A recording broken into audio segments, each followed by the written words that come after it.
warahmatullahi wabarakatuh.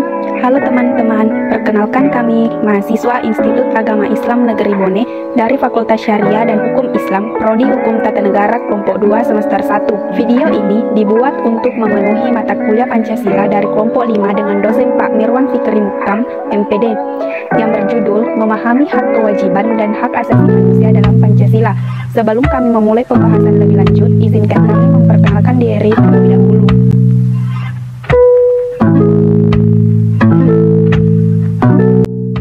Substansi hak kewajiban dan hak asasi manusia dalam Pancasila. Hak dan kewajiban asasi manusia bersifat universal, artinya hak dan kewajiban asasi manusia merupakan sesuatu yang dimiliki dan wajib dilakukan oleh setiap negara tanpa membeda-bedakan ras, agama maupun golongan. Oleh karena itu setiap negara wajib menegakkan hak asasi manusia. Karakteristik penegakan hak asasi manusia berbeda-beda antar negara yang satu dengan negara yang lainnya. Ideologi kebudayaan dan nilai-nilai khas yang dimiliki suatu negara akan mempengaruhi pola penegakan hak asasi manusia di suatu negara, contohnya di Indonesia. Dalam proses penegakan hak asasi manusia berlandaskan kepada ideologi negara yaitu Pancasila yang selalu mengedepankan keseimbangan antara hak dan kewajiban. Pancasila merupakan ideologi yang mengedepankan nilai-nilai kemanusiaan. Pancasila sangat menghormati hak dan kewajiban asasi di setiap warga negara maupun bukan warga negara Indonesia. Pancasila menjamin hak dan kewajiban asasi manusia melalui nilai Pancasila dapat dikategorikan menjadi tiga, yaitu nilai dasar, nilai instrumental, dan nilai praksis. Ketiga kategori nilai Pancasila mengandung jaminan atas hak asasi manusia, yaitu hak dan kewajiban asasi manusia.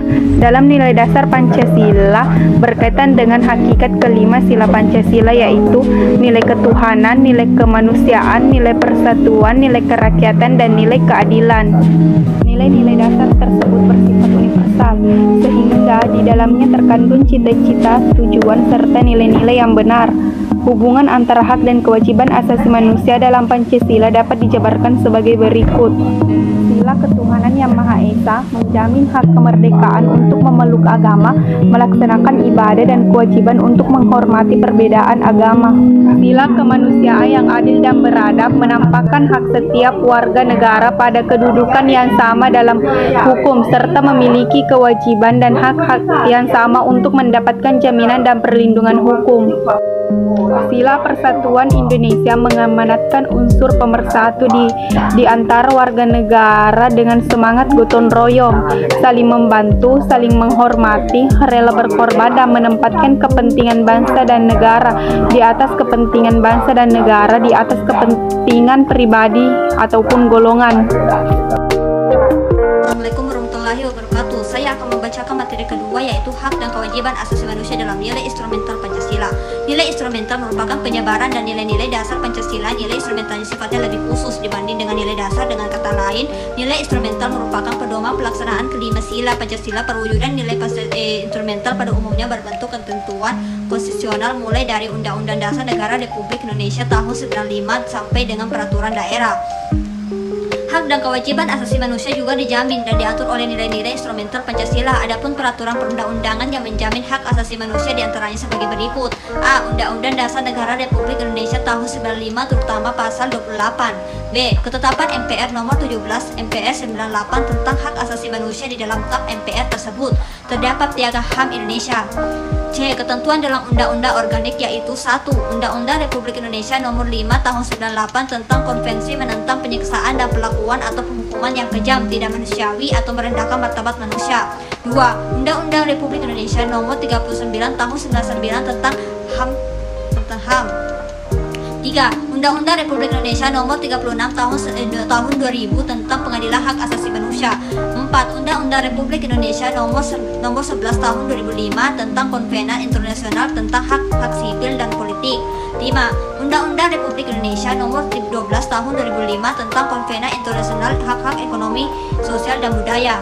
D. Ketentuan dalam peraturan pemerintah pengganti Undang-Undang Perpu nomor 1 tahun 1999 tentang Pengadilan Hak Asasi Manusia. Ketentuan dalam peraturan pemerintah, yaitu 1. Peraturan pemerintah nomor 2 tahun 2002 kedua tentang tata cara perlindungan terhadap korban dan saksi dalam pelanggaran hak asasi manusia yang berat.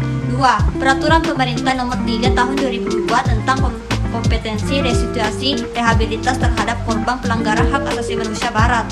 F. Ketentuan dalam Keputusan Presiden Kepres 1. Keputusan Presiden Nomor 50 Tahun 93 tentang Komisi Nasional Hak Asasi Manusia. 2. Keputusan Presiden Nomor 83 Tahun 98 tentang pengesahan Konvensi Nomor 87 tentang kebebasan berserikat dan perlindungan untuk berorganisasi. 3. Keputusan Presiden Nomor 31 tentang 2001 tentang pembentukan Pengadilan HAM pada Pengadilan Negeri Jakarta Pusat, Pengadilan Negeri Surabaya, Pengadilan Negeri Modern, dan Pengadilan Negeri Makassar. 4. Keputusan Presiden Nomor 96 Tahun 2001 tentang perubahan Kepres Nomor 53 Tahun 2001 tentang pembentukan Pengadilan Hak Asasi Manusia pada Pengadilan Negeri Jakarta Pusat. Bismillahirrahmanirrahim. Assalamualaikum warahmatullahi wabarakatuh. Baiklah, saya akan menjelaskan materi tentang hak dan kewajiban asasi manusia dalam nilai praksis Pancasila. Nilai praksis merupakan realisasi nilai-nilai instrumental suatu pengalaman dalam kehidupan sehari-hari. Nilai praksis Pancasila senantiasa berkembang dan selalu dapat dilakukan perubahan dan perbaikan sesuai perkembangan zaman dan aspirasi masyarakat. Hal ini dikarenakan Pancasila merupakan ideologi terbuka. Hak asasi manusia dalam nilai praksis Pancasila dapat terwujud apabila nilai-nilai dasar dan instrumental Pancasila itu sendiri dapat dilakukan dalam kehidupan sehari-hari oleh warga negara, menunjukkan sikap positif dalam kehidupan sehari-hari. Materi terakhir yaitu hak asasi manusia. Hak asasi manusia adalah hak-hak yang melekat pada setiap manusia, yang tanpanya manusia mustahil dapat hidup sebagai manusia. Secara definitif, hak merupakan unsur normatif yang berfungsi sebagai pedoman berperilaku, melindungi kebebasan, kekebalan, serta menjamin adanya peluang bagi manusia dalam menjaga harkat dan martabatnya. Hak merupakan unsur normatif yang melekat pada diri setiap manusia yang dalam penerapannya berada pada ruang lingkup hak. Persamaan dan hak kebebasan yang terkait dengan interaksinya antar individu atau dengan instansi. Masalah HAM adalah sesuatu hal yang sering dibicarakan dan dibahas terutama dalam era reformasi ini. HAM lebih dijunjung tinggi dan lebih diperhatikan dalam era reformasi daripada sebelum reformasi. Secara teoritis, hak asasi manusia adalah hak yang melekat pada diri manusia, yang bersifat kodrati dan fundamental, sebagai suatu anugerah Allah yang harus dihormati, dijaga, dan dilindungi.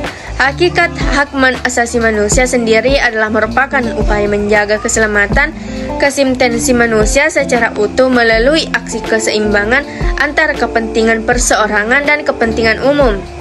Begitu juga upaya menghormati, melindungi, dan menjunjung tinggi hak asasi manusia menjadi kewajiban dan tanggung jawab bersama antar individu, pemerintah, aparatur pemerintah baik sipil maupun militer dan negara. Adapun dalam teori Joel Feinberg dinyatakan bahwa pemberian hak penuh merupakan kesatuan dari klaim yang abas.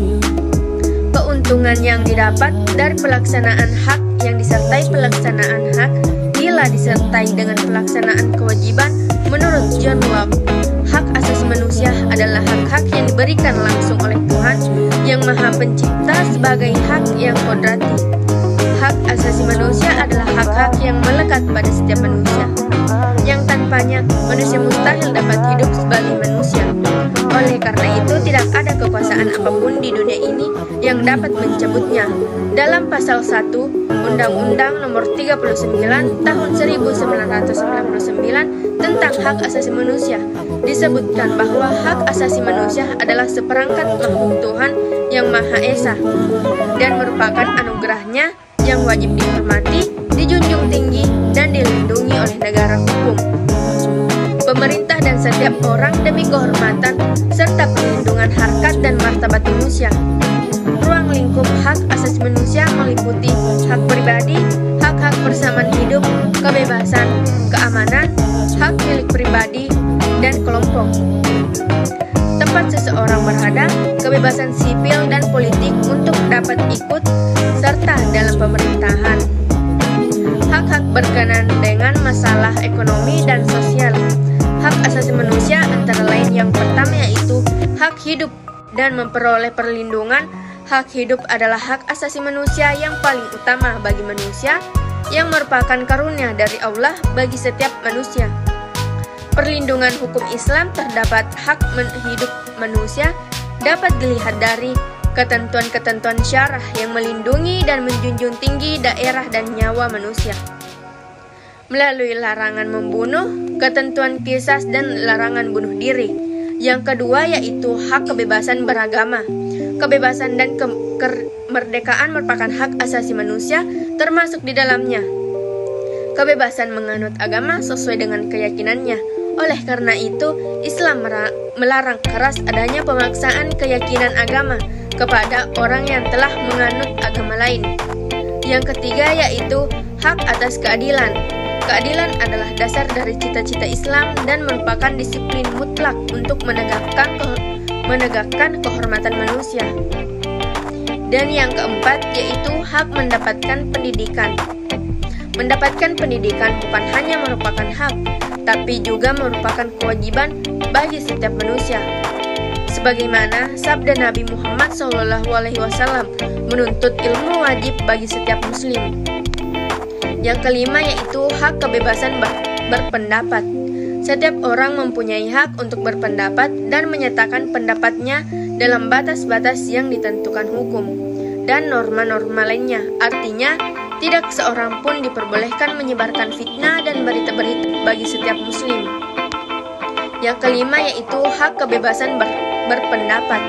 Setiap orang mempunyai hak untuk berpendapat dan menyatakan pendapatnya dalam batas-batas yang ditentukan hukum dan norma-norma lainnya. Artinya, tidak seorang pun diperbolehkan menyebarkan fitnah dan berita-berita yang mengganggu ketertiban umum dan mencemarkan nama baik orang lain.